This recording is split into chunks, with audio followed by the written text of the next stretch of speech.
Assalamualaikum warahmatullahi wabarakatuh. Bismillahirrahmanirrahim. Nawaitu ta'alluma wa ta'lim wa tadzakkura wa tadhkir wa naf'a wal intifa'ah wal ifadata wal istifadah wal hassa 'ala tamassuki bi kitabillahi wa sunnati rasulih wa du'a ilal huda wa dilalata 'alal khair libtigha amardatihi wa sawabihi wa kurbih wa ila hadratin nabiyil mustafa Muhammadin sallallahu alaihi wasallam wa ala alihi wa azwajihi wa auladihi wa dzurriyyatihi wa ahli baitihi summa ila ruhi jamil anbiya'i wal mursalin wal malaikatil muqarrabin wasyuhada'i wassolihin wassahabati ajmain susan ila Abu Bakar wa Umar wa Utsman wa Ali summa ila ruhi jami tabi'in wa atba'u tabi'in bi ihsanin ila yaumiddin summa ila arwahil ulama'il amilin wal fuqaha wal muhaddisin wal mufassirin wal mutakallimin wasufiyin khususan ila Syekh Abdul Qadir Jailani qaddasallahu sirral ajid summa ila Syekh Ja'far Shadiq summa ila Imam Ghazali summa ila Kiai Haji Muhammad Mastura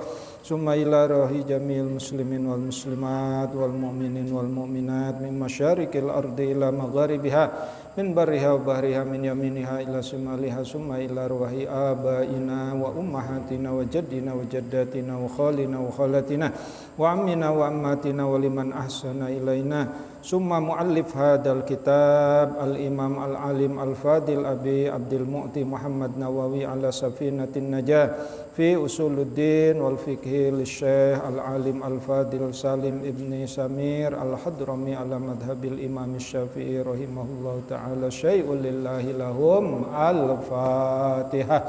A'udzu billahi minasyaitonir rajim. Bismillahirrahmanirrahim. Alhamdulillahi rabbil alamin arrahmanir rahim maliki yaumiddin.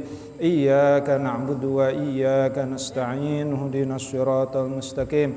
Siratal ladzina an'amta 'alaihim ghairil maghdubi 'alaihim waladdallin. Amin. Bapak-bapak yang dimuliakan oleh Allah, alhamdulillah wa syukru ala ni'amillah. Malam hari ini kita masih diberikan nikmat oleh Allah, terutama nikmat iman, Islam dan juga nikmat sehat wal afiat. Salawat serta salam semoga tercurah kepada junjungan kita Nabi Yuna Muhammad sallallahu alaihi wasallam. Semoga juga tercurah kepada para keluarganya, para sahabatnya, para tabi'in, atba'u tabi'in dan juga kepada kita semua pengikut setianya hingga akhir zaman. Amin ya Allah ya rabbal alamin. Bapak-bapak serta hadirin yang dimuliakan oleh Allah, marilah kita lanjutkan pengajian selanjutnya. Bismillahirrahmanirrahim. Paslun, ini satu pasal. Surutul qudwah. Bisa qudwah atau bikasril qaf atau kidwah. Ahada asyar. Syarat makmum. Ya, syarat makmum dalam salat berjamaah ahada asyara itu ada 11. Ya, ini walaupun kita sudah sering jadi makmum, tapi mari kita mantapkan ya syarat-syarat makmum supaya berjamaah kita semakin afdol. Syarat makmum ada 11. Yang pertama, ayya'lama butlana sholati imamihi bihadasin au ghairihi. Si makmum itu ayya'lama. Jadi makmum tidak mengetahui butlana sholati imamihi, tidak mengetahui batalnya imam. Bihadasin, apakah karena berhadas? Ya, berhadas itu kentut. Au ghairihi, atau yang lainnya. Yang lainnya yang membatalkan sholat. Ya, si makmum tidak mengetahui. Kalau bagaimana pertanyaan sebaliknya? Bagaimana kalau makmum itu mengetahui? Misalkan, nih imam, ini makmum. Makmum pas ruku, tahu-tahu si imam kentut, aja. Dan bau lagi kentutnya. Dan imam itu nggak ngerti, misalkan tidak keluar dari barisan, tidak keluar dari posisi imam, karena mungkin boleh jadi Imam gengsi, waduh bodo amat. Emang gua pikirin gitu ya. Nah, kalau si makmum mengetahui, maka makmum ya, terutama yang di sini ya, imam batal ya. Jangan dibilang imam batal. Imam tidak mundur. Kalau imam mundur, si makmum maju. Tapi imam enggak mundur, maka makmum niat mufarokoh ya, niat sholat sendiri. Ini imam yang salah ini. Enggak keluar dari barisan. Niat mufarokoh, niat sholat sendiri-sendiri ya, supaya sholatnya tidak batal ya, berarti si imam yang batal gitu ya. Nah, jadi kalau si makmum tidak mengetahui, walaupun misalkan imam batal nih karena kentutnya tidak kedengaran dan tidak bau, jadi yang batal imam, makmum mah nggak batal gitu ya.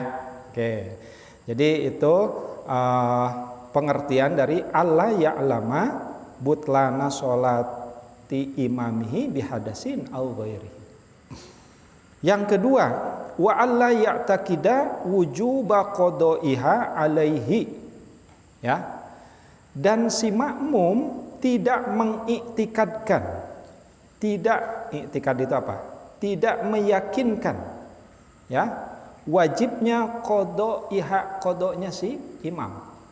Jadi si makmum tidak mengiktikadkan, ini mah kayaknya si imam lagi sholat kodok gitu ya, lagi sholat kodok. Maka kalau seperti itu makmum batal bermakmum ke imam. Apa contohnya? Misalkan ini dalam sholat nggak berjamaah seperti ini ya. Misalkan lagi mau sholat duhur, karena jamaah udah selesai, ada yang lagi sholat sendiri. Kita kan karena ingin 27 derajat, kita jadi makmum dia gitu ya. Tapi si makmum itu atau kita itu yang bermakmum ke dia meyakinkan, oh ini jangan-jangan kodok ini. Nah kalau gitu mah batal. Batal apanya? Batal sholat berjamaahnya gitu ya. Maka si makmum itu harus husnudon sama imam, bahwa imam tidak sedang melaksanakan sholat kodok. Saya jelaskan terlebih dahulu. Sholat itu kan ada dua, ada sholat adaan, ada sholat kodoan. Nah ini di dalam kitab ini dijelaskan, di dalam kitab Fathul Qorib dijelaskan, di dalam Fathul Mu'in dijelaskan, di dalam Minhajut Thalibin dan lain sebagainya. Banyak kitab-kitab fikih lah ya, terutama Imam Syafi'i. Itu dijelaskan. Ada sholat adaan. Apa sholat adaan? Sholat pada waktunya. Ya. Sholat maghrib itu terbenam matahari sampai datang waktu isya. Nah sekarang masih ada waktu maghrib. Berarti kalau sholat adaan lillahi ta'ala. Ada sholat kodok. Apa sholat kodok? Sholat di luar waktunya.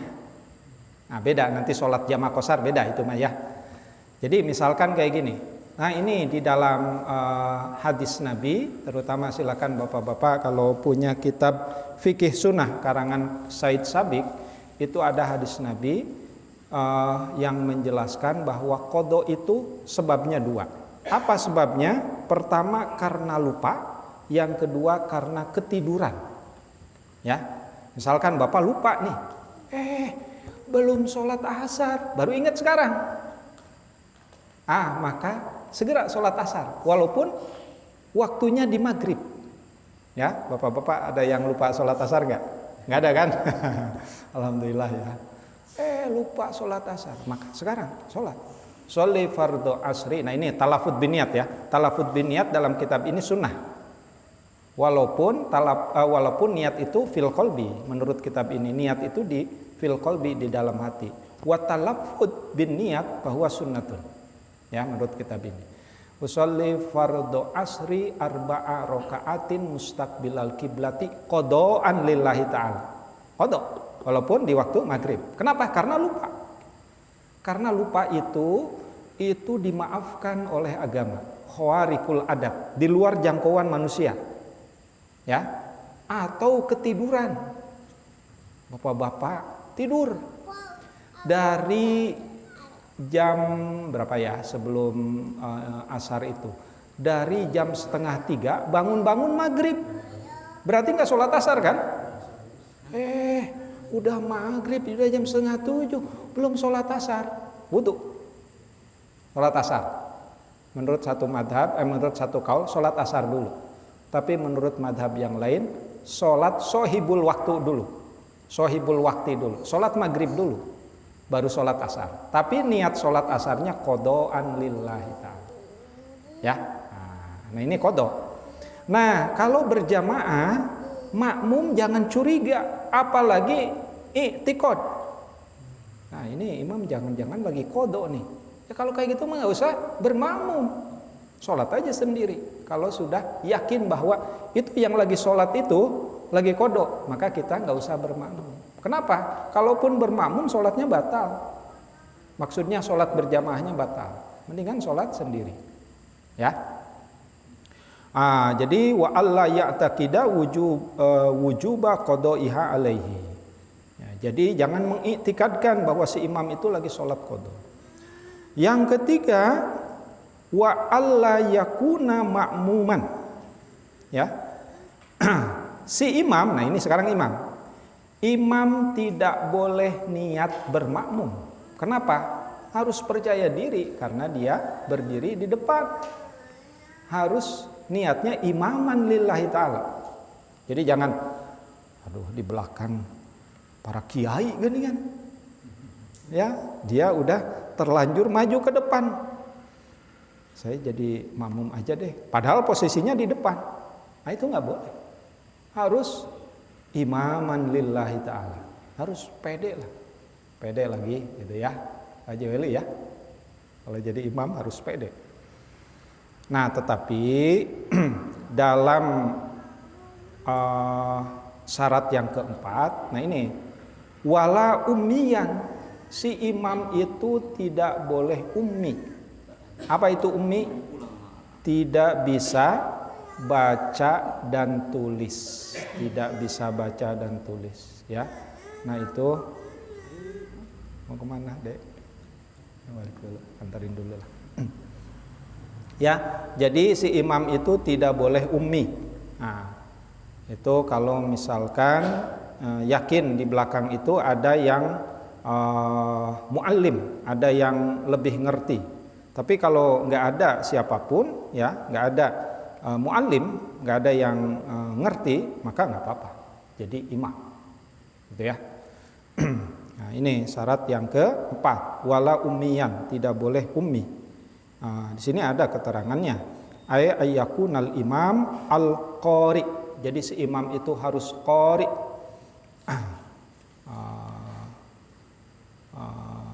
Ya, jadi harus qori, harus muallim dan lain sebagainya. Tapi itu kalau misalkan ada, tapi kalau nggak ada nggak apa-apa, ya nggak apa-apa. Ummi juga asal makmumnya sama-sama ummi. Yang kelima, wa alla yataqaddama alaihi fil mauqufi. Ya, tidak boleh posisinya di depan. Si imam si makmum itu tidak boleh posisinya di depan imam. Nah iyalah, kita sudah tahu kok, ya. Tapi boleh jadi kita nggak ngerti ketika sholat, katakanlah sholat di Mekah, ya. Bapak kalau sholat di Mekah itu mengelilingi Ka'bah. Jadi barisannya nggak lurus seperti ini, itu muter. Nah hati-hati ketika muter, ada shaf, kita jangan ke depan. Kenapa? Karena ke depan aja keluar dari maju satu langkah ke depan itu imam. Walaupun imam itu enggak kelihatan. Kenapa? Karena kehalang oleh Ka'bah. Ka'bah itu kotak. Si imam di sebelah sono, kita di sini. Ya. Itu jadi mudah-mudahan lah bapak-bapak bisa berhaji, amin, ya. Bisa umroh, amin, ya. Nanti sholat di Mekah mah itu shopnya melingkar ya, mengelilingi Ka'bah. Itu makin besar, bahkan bisa di tempat sa'i. Di tempat sa'i itu Marwah dan Sofa dan Marwah gitu ya, bolak-balik. Minas Sofa ilal Marwah 7 kali gitu ya. Nah, itu ketika mau sholat di Masai, di tempat sa'i, boleh di situ, boleh. Itu biasanya keramiknya mutar, itu barisan untuk sopnya itu mutar. Nah, bapak-bapak kalau misalkan udah selesai umrohnya, udah selesai sa'inya, sholat dulu. Misalkan udah selesai sa'i, udah selesai tahallul, qomat, si muadzin qomat, kita mau sholat ya. Nah, itu jadi harus tidak boleh melangkah ke depan, lebih depan dari posisi imam. Itu kalau sholat berjamaah itu batal sholat berjamaahnya. Yang keenam, wa ayya'lama intiqalat imamuhu, ya, mengetahui intikol, pindahnya gerakan si imam. Nah, tapi di penjelasannya, kalau tidak bisa melihat intikol, maka mendengar suara imam. Ya, bapak-bapak, saya tadi ngaji ibu-ibu sholat, kehalang sama dinding ini, nggak melihat imam, nggak melihat intikol imam, maka mendengar suara imam itu sah. Ini terjadi di Mekah, di Madinah, di Masjid Nabawi atau di Masjidil Haram. Imam kelihatan nggak? Nggak. Kita mah di tempat sa'i atau kita mah di lantai 2 atau lantai 3, karena tempat tawaf itu berlantai-lantai. Apalagi agak pojok, ngelihat imam enggak, tapi mendengar suara imam, maka sah sholat berjamaahnya. Apalagi kalau di Mekah ya, di Madinah itu ada Bilal, Allahu Akbar, Allahu Akbar, Sami Allahu liman hamidah, Rabbana walakal hamd. Nah, itu pasti terdengar. Ya, bajinya. Ustadz Rasid ya, jadi pengen haji, pengen umroh lagi kalau mendengar suara kayak gitu. Amin, amin ya Allah ya Amin. Ya, yang ketujuh, wa ayyajtami'a fil masjid au fi salasimi'ati daro'i takriban. Nah, ini menurut kitab ini ya, tapi di sarahnya tidak seperti itu. Dijelaskan oleh Syekh Nawawi Al-Bantani. Ya, karena Sapinah ini menurut Imam Nawawi, disarahi oleh Syekh Nawawi Al-Bantani. Nah, syarat yang ketujuh, berkumpul di masjid, ya. Siapa? Si makmum dan si imam, atau di sekitar 300 daro'i. Nah, ini ukuran daro'i, saya tadi buka-buka belum ketemu, tapi artinya antara imam dan makmum itu nyambung, tidak terputus. Ya, maksud tidak terputus bagaimana? Misalkan imam di sini, mohon maaf, rumah saya kan tidak sejajar dengan masjid, agak belakang. Saya bermakmum di rumah saya, boleh nggak? Nggak boleh, ya. Bukan persoalan kejauhan, karena jamaahnya nggak nyambung. Kalau jamaahnya nyambung, ya, jamaah softnya nyambung, itu asalkan terdengar suara imam. Karena di Masjidil Haram, Masjid Nabawi itu di aula gitu ya, asal jamaahnya soft makmumnya tidak terputus, itu sah. Tapi kalau terputus, ya, iya, makanya di sini aja tuh.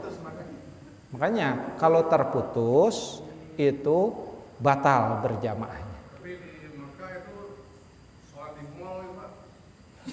Apa? Belanja di di mall di jam-jam tower itu ya. Nah, bagaimana di jam-jam tower? Asalkan ya jamaahnya terus nyambung. Iya.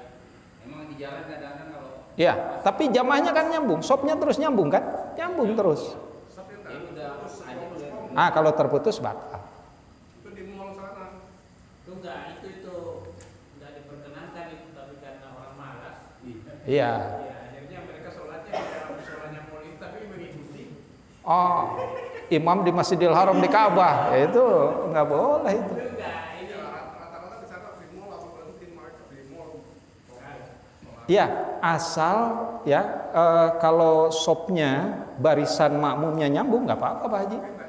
Ya kalau nggak nyambung batal. Ya batal. So tahu dia berarti. Ya. Ada marking di sana. Ya. Kalau menurut kitab ini batal ya. Nggak tahu madhab yang lain ya. Nggak tahu madhab yang lain. Kalau madhab yang lain saya nggak buka. Tetapi menurut kitab ini memang harus nyambung barisan atau shop makmumnya. Sekalipun jauh gitu ya. Iyalah Masjidil Haram itu berapa hektar ya. Atau Masjid Nabawi gitu. Masjid Nabawi di imam terus belakang, bahkan ya misalkan agak dekat ke Baqi ya. Kalau nyambung terus apa-apa, yang penting terdengar suara imam. Nah, ya kita sesuai dengan apa yang kita aji, usahakan sholat berjamaahnya jangan di mall, turun ke Masjidil Haram, afdol itu. Orang di mall, bahkan di hotel ya, di hotel di jam-jam tower itu kan ada, saya juga di ini kan. Di setiap hotel itu ada musolanya. Orang yang nggak tahu itu langsung pergi ke musola. Iya. Aduh, padahal berjamaah di Masjidil Haram itu pahalanya berapa? 100.000 ya. 100.000 banding sholat di sini. Iya. Berarti dia belum ngaji, Pak Haji Soleh dia belum ngaji ya. Ya. Kalau madhab Syafi'i belum ngaji. Ya kita mah jangan ikut-ikutan. Kalau nanti apalagi kalau haji atau umroh mampang mumpung ya. Begitu waktu sholat datang azan tinggalkan, jual beli ya. Pas'au ila dzikrillah kan? Pas'au ila dzikrillah wa darul bait.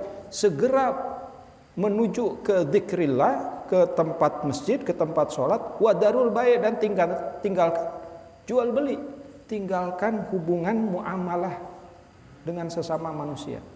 Segera berangkat ke tempat sholat. Ya, jadi bapak-bapak nanti kalau ke sana jangan tergoda belanja, gampang belanja. Utamakan sholat berjamaah. Ya. Oke, itu ya, Haji ya. Yang ke-8 wa ayyan wiya al-qudwah awil jamaah. Ya. Yang ke-8 berniat ya mengikuti jamaah. Si makmum ngikut jadi makmum dalam sholat berjamaah. Jadi jangan begini, Bapak-bapak. Kumpul di masjid, tapi niatnya sholat sendiri, rugi itu. Pertama nggak dapat pahala 27 derajat, yang kedua nggak berjamaah. Nah, makanya perlu ngaji itu di situ. Jadi kalau misalkan sudah masuk di sini niatnya berjamaah, maka kalau ditalafutkan usolli fardhu isya'i arba'a raka'atin mustaqbilal kiblati adaan makmuman lillahi ta'ala. Ya, makmumnya itu jangan sampai dilupakan di dalam hati. Jangan kalau talafut biniat jangan terputus, jangan hilang dari kata-kata talafutnya itu. Gitu. Jadi harus niat jadi makmum. Yang ke-9 wa ayyatawafaqo nadmu sholatihima. Harus cocok susunan imam dan makmum makmum dan imam. Ya. Nah, di sini ada penjelasannya. Maksudnya apa? Jadi kalau si imam ruku ya ruku. Kalau si imam sujud ya sujud. Jadi makmum jangan tuh ngapain sujud? Misalkan lagi sujud tilawah, si imam baca ayat sajadah. Ya. Idas sama unsakot, makanya kalau imam Padian udah bilang idas sama unsakot, nah, pasti sujud tilawah. Ya, ketika apa kalimat yang sujud tilawah itu mah surat Al-Alaq. Ini idas sama unsakot. La yasjudan ya, la yasjudun. Padian sujud. Si makmum jangan diem baik. La yasjudun ya. Idza alimul Quran la yasjudun. Ketika imam sujud, maka makmum sujud. Tidak boleh beda sama si imam. Gitu ya. Nah, siapa?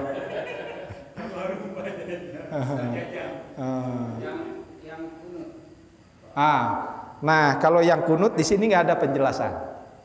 Saya tadi cari-cari bagaimana kalau si imam kunut, makmum nggak kunut, maksudnya makmum nggak ngangkat tangan. Di sini saya cari-cari nggak ada. Ya, yang penting si makmum jangan dulu sujud, diem aja dulu, menunggu si imam selesai kunut. Ya, mungkin kalau si makmum berkeyakinan tidak usah kunut. Ya. Ya jangan. Kalau imamnya nggak kunut, kita jangan memaksakan kunut. Kan langsung sujud ya, maka langsung sujud aja. Nah, ditanggung oleh imam. Gitu ya. Oke. Kalau Ya. yang mengenai tadi Apa? Niat. Nah, mengenai niat itu ada yang diucapkan, ada juga yang diniatkan dalam hati. Oke. Nah, di bab sebelumnya sudah dijelaskan niat itu fil qalbi, memang di hati. Wa talaffuz bin niat, melafadzkan niat sunnatun menurut kitab ini. Jadi Bapak boleh tidak pakai usolli juga, sah sholatnya. Tapi pakai usolli sunnah. Ya, makanya apa itu sunnah? Mayusabu ala fi'lihi wala yu'aqabu ala tarkihi. Dikerjakan dapat pahala, ditinggal tidak berdosa. Nah itu definisi sunnah. Ya, menurut kitab ini mah sunnah. Nah, tapi bapak-bapak tidak pakai usolli pun itu sah sholatnya. Tapi harus niat. Niatnya fil qalbi, di dalam hati. Ya, jadi jangan tanpa niat. Sholat aja Allahu Akbar, hati tidak niat, batal sholatnya. Kenapa? Karena niat adalah rukun sholat. Gitu Pak ya? Oke. Itu jadi menurut kitab ini yang ke-9 itu harus tawafuk. Ayyatawaqafa nadmu sholatihima. Harus cocok susunan sholatnya si makmum dan si imam. Harus kompak gitu loh. Gitu ya. Jadi jangan itu mah saya benci sama si imam mah, saya enggak beda. Ya enggak usah bermakmum sama dia dong. Ya. Imam ya. Harus ikut imam gitu ya. Oke. Yang ke-10 wa alla yukhalifahu fi sunnatin fahisatil mukhalafati. Ya. Tidak boleh berbeda gerakan-gerakan sunat yang mencolok. Ya. Jadi itu tadi si imam sujud sahwi, dia mah nggak mau sujud sahwi. Kenapa? Ngapain si imam sujud sahwi? Nah, atau sebaliknya, si imam tidak sujud sahwi, dia mah sujud sahwi. Bukan sujud sahwi, sujud tilawah. Dia si imam tidak sujud tilawah, makmum sujud tilawah, itu juga nggak boleh. Ya, Kalau saya jadi imam baca surat Al-Alaq, wasjud waqtarib, saya mah tidak sujud tilawah. Kenapa? Karena di akhir ayat, ya sujud nanti berdiri lagi baca apa lagi? Udah beres itu ya. Nah itu jangan memaksakan sujud tilawah si makmum. Kenapa? Karena si imam tidak sujud tilawah. Karena sujud tilawah sunnah. Tapi kalau si imam melakukan, si makmum wayahna ikut. Kenapa? Karena makmum mah harus taat sama komandan. Komandan, imam harus siap bos gitu ya, siap gerak gitu. Itu kenapa? Ya, kenapa? Karena ini untuk kekompakan, taat kepada ini. Dan yang ke-11 wa ayyata ba'ahu, harus mengikuti gerakan si imam dari awal sampai akhir. Jadi jangan menculak, jangan berbeda. Oke, itu syarat bermakmum. Faslun, ini satu pasal. Suratil qudwah tis'un, contoh-contoh bermakmum. Tis'un itu ada 9. Tasihu fi khamsin, 5 yang sah ya. Yang 4 lagi enggak sah. Tolong diperhatikan Bapak-bapak. Yang sah qudwatu rajulin bi rajulin, bermakmumnya laki-laki kepada imam yang laki-laki. Sah. Berarti saya laki-laki, Pak Ustadz Rosid laki-laki, Pak Dian laki-laki, bukan bencong ya. Nah, itu berarti sah, gitu ya. Yang kedua, waqudwatu imro'atin birojulin, ya, perempuan bermakmum ke laki-laki, itu juga sah. Imamnya laki-laki, makmumnya perempuan.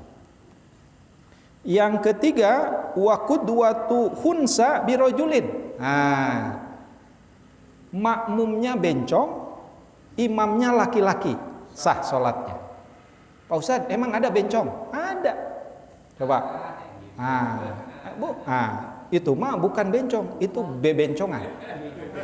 Apa definisi bencong? Nah, ini dalam kitab ada khunsa, ya. Coba bapak-bapak baca kitab Ruhbiyah.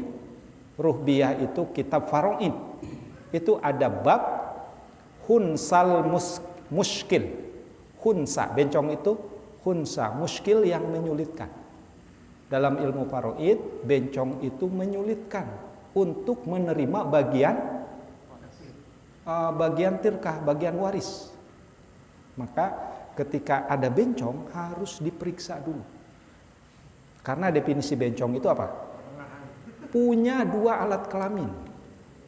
Ya, kalau yang suka nyanyi jalan-jalan ya, Pak Haji Weli suka ngikutin gitu. Di mana anakku pakai lipstik? Itu mah bukan bencong, itu mah laki-laki. Coba buka kemaluannya, pasti laki-laki. Ya, kalau bencong mah benar-benar alat kelaminnya 2. Ya, walaupun salah satunya nggak berfungsi. Repot kalau dua-duanya berfungsi. Bukan, itu mah bukan bencong, itu transgender. Dorce mah bukan bencong. Ya, dorce mah asalnya laki-laki terus operasi jadi perempuan. Itu namanya transgender, bukan hunsa. Tapi saya nggak tahu transgender dalam bahasa Arabnya nggak tahu. Tapi kalau hunsa mah benar-benar alat kelaminnya 2, tapi 1 nggak berfungsi. Karena kalau dua-duanya berfungsi, itu bisa menghamili sendiri. Makanya Allah itu adil. Sekalipun bencong ada, tetapi 1 alat kelaminnya tidak berfungsi. Ya, dalam sholat berjamaah sah bencong berimam kepada laki-laki. Dan kita tidak boleh menghina bencong. Kenapa? Itu qadarullah, itu takdir Allah. Ya, kenapa? Dia tidak atas kemauan sendiri, karena itu rahasia Allah. Gitu ya. Dan bencong itu ada. Ingat ya, bencong itu ada, tapi 1001 lah, jarang. Ya, yang ke berapa? yang keempat ya. Tadi qudwatu imro'at yang ketiga tadi qudwatu hunsa birojulin. Bermakmum kepada bencong kepada laki-laki itu sah. Yang keempat wa qudwatu imro'atin bihunsa. Ya. Perempuan bermakmum ke bencong. Imamnya bencong, makmumnya perempuan, itu sah sholatnya. Ya. Yang kelima wa qudwatu imro'atin bi imro'atin. Perempuan bermakmum ke perempuan. Jadi imamnya laki-laki, makmumnya perempuan, itu pun sah. Wa tubtilu dan batal fi arba'in pada 4 perkara. Apa? Qudwatu rajulin bi imro'atin. Ya. Imamnya perempuan, makmumnya laki-laki. Itu batal berjamaahnya. Ya, bapak-bapak, ibunya imam, bapak-bapak jadi makmum. Itu batal berjamaahnya. Ya. Nah, bagaimana kalau makmumnya anak kecil? Nah, itu makan anak kecil itu belum ada kewajiban sholat. Ya, masih belajar. Itu mah nggak apa-apa, namanya pembelajaran, gitu ya. Asal belum balik mah. Oh, udah balik mah nggak boleh. Tergantung Pak Haji. Kalau 10 tahun sudah ihtilam, sudah mimpi basah, itu balik.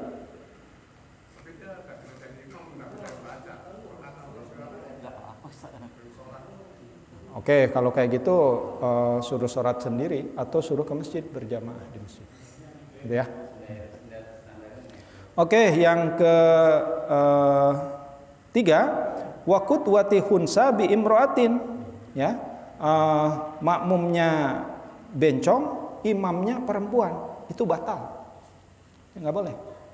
Jadi kalau bencong dengan bencong, bagaimana bencong dengan bencong? Yang keempat itu pun batal. Qudwati hunsa bi hunsa. Bencong ke bencong, itu pun batal. Tapi kalau makmumnya perempuan, imamnya bencong, itu sah. Tapi kalau sama-sama bencong, harus nyari laki-laki. Gitu ya. Bacaannya lucu kali ya kalau bencongnya jadi. Oh, wow. Kalau bencongnya pintar, karena belajar, karena ngaji, pintar, bisa dia jadi imam untuk perempuan.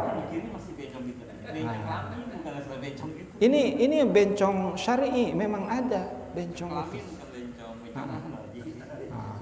Ya. Nah, ini saya dulu di pesantren ngaji ruhbiyah ya. Kitab ruhbiyah itu bagaimana pembagian waris untuk bencong. Itu harus diteliti dulu. Kalau misalkan benar dia bencong, ya mohon maaf, diperiksa alat kelaminnya. Oh, ternyata memang 2. Dicari kelamin yang berfungsi. Kalau yang berfungsinya laki-laki, maka diberikan bagian laki-laki. Ar-rijal qawwamuna 'alan nisa. Tapi kalau alat kelaminnya yang berfungsi perempuan, alat kelamin laki-lakinya tidak berfungsi, maka dia bagiannya setengah dari laki-laki. Gitu ya. Nah, ini di kitab ruhbiyah, kitab paroid namanya ruhbiyah. Apa? Oh, enggak bingung. Siapa yang memandikan?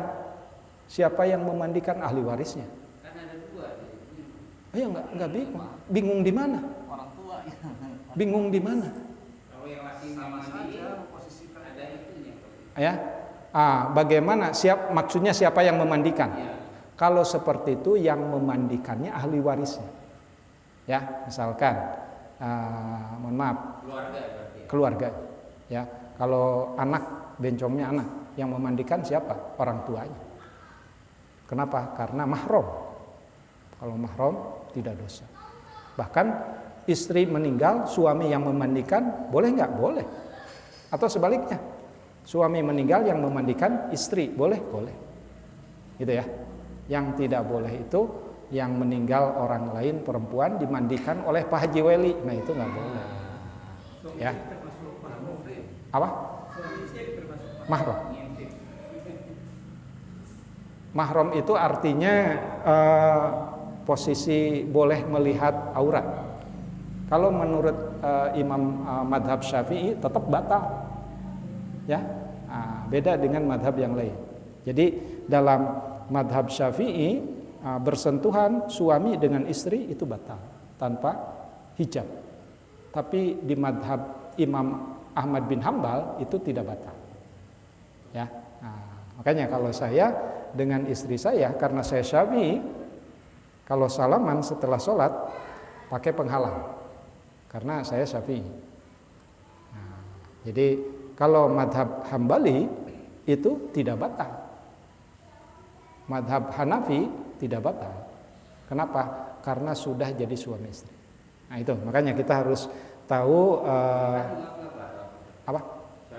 Mazhabnya beda lah. Perempuan itu kan pakai sarung tangan. Ya kalau pakai sarung jangankan di Mekah, di sini aja nggak batal, karena penghalang. Bersentuhan langsung tanpa penghalang itu batal Pak Haji kalau mazhab Syafi'i. Makanya saya waktu di Mekah saya wudunya intiqalul madhab, saya pindah madhab dulu. Cara wudunya bagaimana? Cara wudu madhab Maliki, cara wudu madhab Hanafi. Itu ketika mengusap rambut itu bukan gini, tapi ambil air 3 kali. Nah, intiqalul madhab, saya pindah madhab.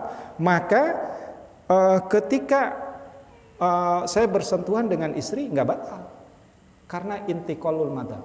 Kalau saya wudunya ala Imam Syafi'i, pembatalannya ala Imam Maliki, Imam Hanafi, itu namanya talfik, nggak boleh. Jumhurul ulama mengatakan tidak boleh talfik. Apa talfik itu? Mencampur adukan madhab. Ya, wudunya ala Imam Syafi'i, pembatalannya ala Imam Hanafi, itu nggak boleh. Makanya harus ngaji itu di situ. Boleh kita loncat pagar dulu, intiqalul madhab ke madhab Hanafikah atau Imam Malikikah. Nah, setelah itu, setelah normal kembali lagi ke madhab Syafi'i. Nah, gitu ya. Tapi itu kan nggak harus di Mekah, Ustaz. Kalau kita kumpul di masjid yang mungkin sini, itu bisa ubah nggak itu? Bisa intiqal gitu ya. Ukurannya darurat Pak Haji Soleh ya. Kalau tidak darurat itu nggak boleh. Apa darurat? Iya, maksudnya darurat itu kalau misalkan tidak seperti itu pertama misalkan batal terus dan tidak bisa wudhu lagi. Kalau wudhu lagi bisa menghabiskan waktu sholat sehingga kita tidak bisa sholat. Nah kalau seperti itu darurat.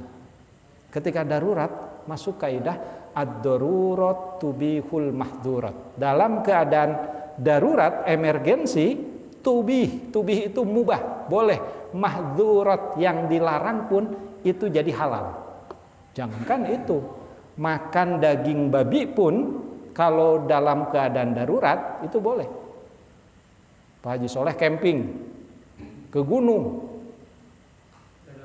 perbekalan habis, kelaparan, yang ada hanya babi itu lagi mondar-mandir.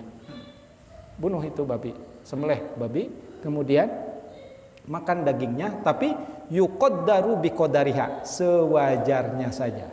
Ya. Jangan dibawa pulang. Apa? Oh enggak. Cari yang lebih tidak membahayakan dulu. Jangan bunuh teman. Teman jadi makanan. Ayo teman jadi makanan. Oke, itu aja ya Bapak-bapak, karena waktu sudah selesai. Mudah-mudahan apa yang disampaikan di malam hari ini menjadi ilmu bagi kita sehingga ibadah kita semakin mantap. Ya, enggak. Ya. Ya. Ya. Tetapi ternyata setelah ada pemeriksaan ya, medis ya, kemudian bahwa dengan kemampuan medis itulah ya kan, dia akhirnya apa? Disempurnakan. Misal ini laki-laki ini udah disempurnakan, yang satunya ini yang tidak berfungsi ini disempurnakan itu menjadi laki-laki. Menjadi laki-laki. It- kan dia udah mengikut laki-laki, jadinya udah disempurnakan. Iya. Kayak itu kayak main Di apa ya, dioperasi lah gitu kan, disempurnakan ke laki-laki gitu. Ya. Jadi posisinya jadi laki-laki. Laki-laki. Jadi laki-laki. Udah nggak bencong lagi. Iya, nggak bencong lagi. Ya. Berarti kalau seperti itu alat kelamin yang satu lagi dinonaktifkan. Nah, jadi yang aktif adalah alat kelamin laki-laki. Wallahu a'lam bishawab. Assalamualaikum warahmatullahi wabarakatuh.